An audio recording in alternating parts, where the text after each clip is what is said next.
En tu poder, Señor, está todo. Nadie puede resistir a tu decisión. Tú creaste el cielo y la tierra y las maravillas todas que hay bajo el cielo. Tú eres dueño del universo. Libro de Esther, capítulo 13. Bienvenidos, hermanas y hermanos, a esta nueva emisión de su programa Crecer Juntos, aquí en Radio Anglicana.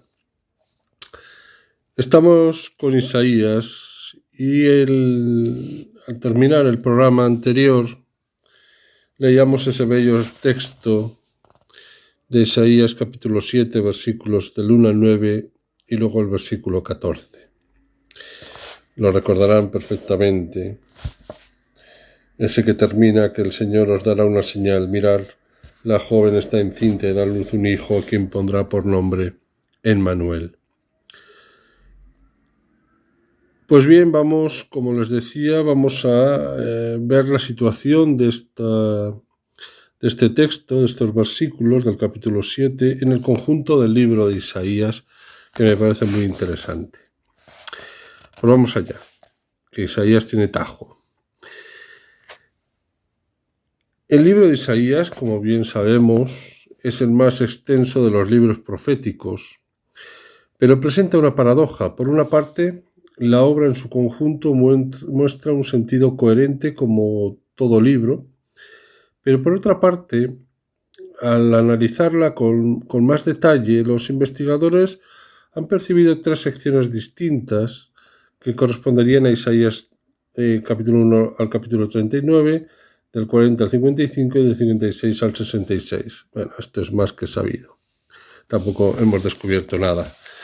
Los estudiosos que apreciaron estas tres secciones en 1788 se descubrió que Isaías del 1 al 39 contenía una temática diversa a Isaías 45-55 y más tarde, en 1892, se notó una gran divergencia de contenido entre del 40 al 55 y del 56 al 66.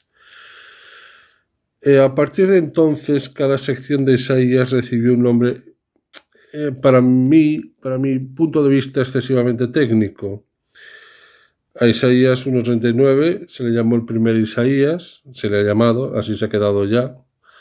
Isaías 40-55, segundo Isaías, e Isaías 56-66, el tercer Isaías. Tampoco se mataron la cabeza. Bien, pues el primer Isaías relata especialmente la actividad del profeta en la ciudad de Jerusalén entre los años 740 y 701 a.C. Comienza situando la misión del profeta. Isaías predicó en Judá y su capital Jerusalén, que lo vemos en el capítulo 1, versículo 1.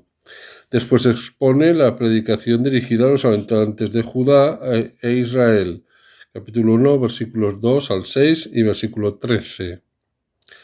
A continuación, figura un apartado especialmente hermoso llamado el libro del Emmanuel, que es el que hemos leído y contemplado en el programa anterior, que describe cómo al final de los tiempos triunfará el proyecto de Dios y será derrotada la injusticia imperante.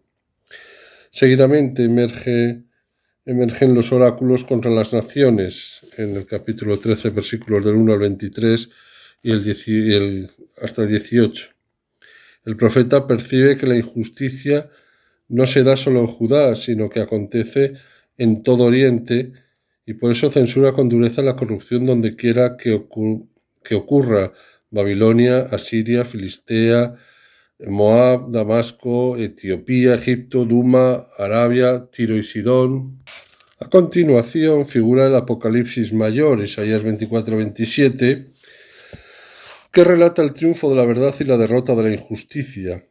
Después brota nuevamente un conjunto de oráculos contra Judá, en los capítulos del 28 al 33, donde el profeta fustiga la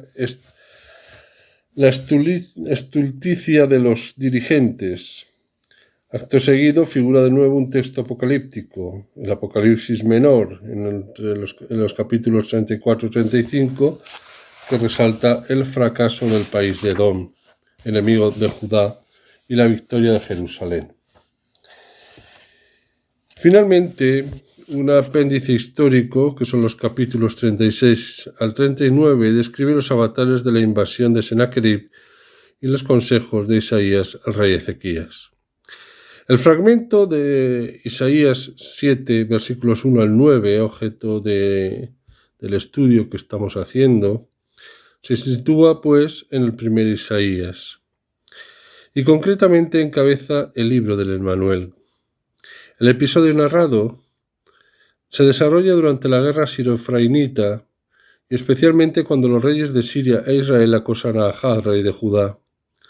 Isaías transmite a Ahaz el consejo divino: si no creéis, no subsistiréis. Capítulo 7, versículo 9. El profeta insta al rey a depositar su confianza en las manos de Dios y no a dejarse intimidar ni por las amenazas de Rasim y Pekaj, ni por la tentación de solicitar la falsa ayuda de Asiria. Jerusalén, con sus murallas y la fuerza de Dios, podrá resistir la embestida del enemigo. ¿Qué hará el rey de Judá? Vamos a profundizar en los elementos del texto. Por ejemplo, empezamos con los detalles topográficos. Brevemente, no va a ser esto una clase de cartografía. Los reyes de Siria e Israel acampan en la región de Efraín, en la misma frontera de Judá. El trance de Jerusalén no puede ser más dramático. El Señor dirige la palabra al rey Ahaz a través de Isaías. El profeta y el rey se topan en el camino, lo que implica una situación tan desesperada que Ahaz sale al encuentro de Isaías mientras el profeta corre a la cita con el rey. La localización del encuentro es muy precisa, al final del canal de la piscina de arriba, junto al camino del campo del batanero. Nos describe el versículo 3 del capítulo 7. El lugar de la entrevista no es el palacio, sino un cruce de caminos. La escena trasluce la topografía de Jerusalén, pero sobre todo denota cómo en los momentos cruciales de la vida sobra lo accesorio: palacio, secretario, murallas, corte, etc. La palabra de Dios es clara. Isaías, que en todo momento habla en nombre de Dios, no oculta al rey el apuro de la situación. Cierto que Asiria y Efraín, Israel, han tramado tu ruina diciendo: subamos contra Judá, se asustará de nosotros, la conquistaremos y pondremos por rey al hijo de Tabel. Versículos 5 y 6 del capítulo 7. El rey Ahaz oye descarnadamente que el enemigo quiere destronarle. La ascensión al trono del hijo de Tabel tendría dos consecuencias graves, una política y otra religiosa. La política: el hijo de Tabel aceptaría aliarse con Siria e Israel para combatir contra Siria. La guerra contra los asirios estaba perdida de antemano, pues tres países pequeños, Judá, Israel y Siria, carecían de fuerza para vencer a la potencia más poderosa del momento. Al perder la guerra, el reino de Judá quedaría convertido en una región sometida al imperio asirio. Pero ¿y las consecuencias religiosas? Los reyes de Judá no solo administraban civilmente la nación, sino que también dirigían el aspecto religioso. El rey de Judá era un monarca ungido, un profeta o un sacerdote derramaba sobre la cabeza del rey aceite consagrado que le convertía en mediador entre Dios y los hombres. De ese modo, el profeta Samuel ungió a David, en 1 Samuel 16:13. Cuando David subió al trono, el Señor, por medio del profeta Natán, le aseguró que su dinastía se mantendría para siempre. El Señor te anuncia que te dará una dinastía. Mantendré después de ti el linaje salido de tus entrañas. Tu dinastía y tu reino subsistirán para siempre ante mí, y tu trono se afirmará para siempre. 2 Samuel 7, versículos del 11 al 16. La entronización del hijo del Tabel acarrearía el desastre político, pues el reino de Judá sería destruido por Asiria, pero además acabaría con la dinastía de David, ya que Tabel no descendía de la familia de David. El ocaso de la dinastía davídica implicaba al fin de la relación privilegiada entre Dios y su pueblo anunciada por el profeta Natán, 2 Samuel 7, 11, 16. A partir de intimidaciones y peligros, la Biblia no cesa de reiterar un principio básico. La firmeza de la promesa divina es más fuerte que cualquier amenaza humana. Isaías expone crudamente al rey las dificultades del momento, pero también le recuerda que el Señor siempre cumple sus promesas y no le abandonará. Isaías 7, 7, 9. Estoy por dejarlo aquí. Ya sé que he terminado un poco pronto, pero es que si nos metemos en el siguiente aspecto que quiero plantearles, que es la palabra de Dios conforta, me da que lo vamos a tener que cortar. Pero solo por darles un primer vistazo, podemos ver cómo Isaías, por orden de Dios, sale al encuentro de Ahaz acompañado por su hijo Sear-Yashub. La presencia del hijo durante la entrevista entre el profeta y el rey permite atisbar un resquicio de esperanza. Como decíamos hace un momento en otro programa, el nombre hebreo Sear-Yashub, que significa un resto volverá.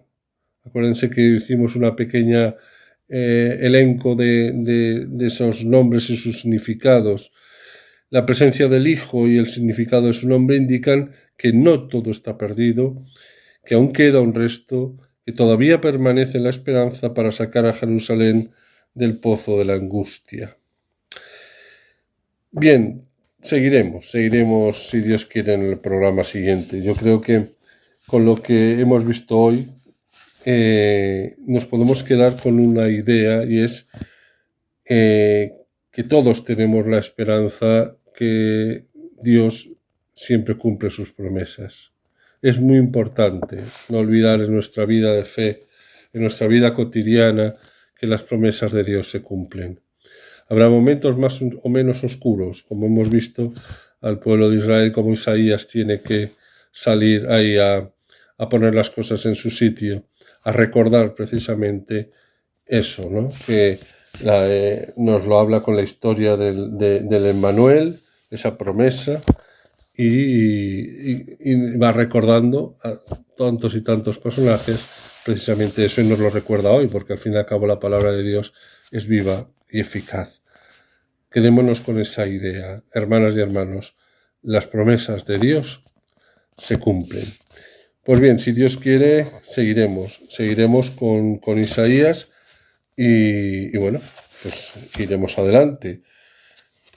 ¿De acuerdo? Con ese concepto de que la palabra de Dios también conforta. Pues bien, se despide de ustedes el presbítero Francisco Javier Izquierdo de la Comunidad Apostólica Fronteras Abiertas, que peregrina en Zaragoza, España, y les pido que una vez más se unan a mí en esta oración. Dios Todopoderoso y Eterno, que con amor generoso desborda los méritos y deseos de los que te suplican. Derrama sobre nosotros tu misericordia, para que libres nuestra conciencia de toda inquietud y nos concedas aún aquello que no nos atrevemos a pedir. Por Jesucristo, nuestro Señor. Amén. Pues hermanas y hermanos, solo me queda convocarles a la próxima emisión de su programa Crecer Juntos, aquí en Radio Anglicana. Y no olviden, hermanas y hermanos, que todo es gracia. Solo tú, Señor, solo tú, Altísimo, Jesucristo,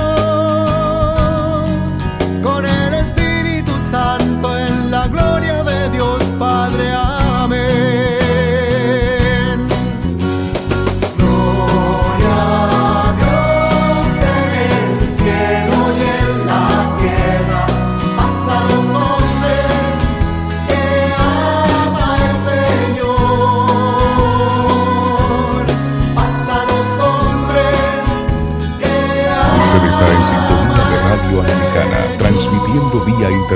en www.radioanglicana.es. También puede escucharnos en su dispositivo móvil descargando nuestra aplicación para Android e iOS. Radio Anglicana, la voz de la Iglesia.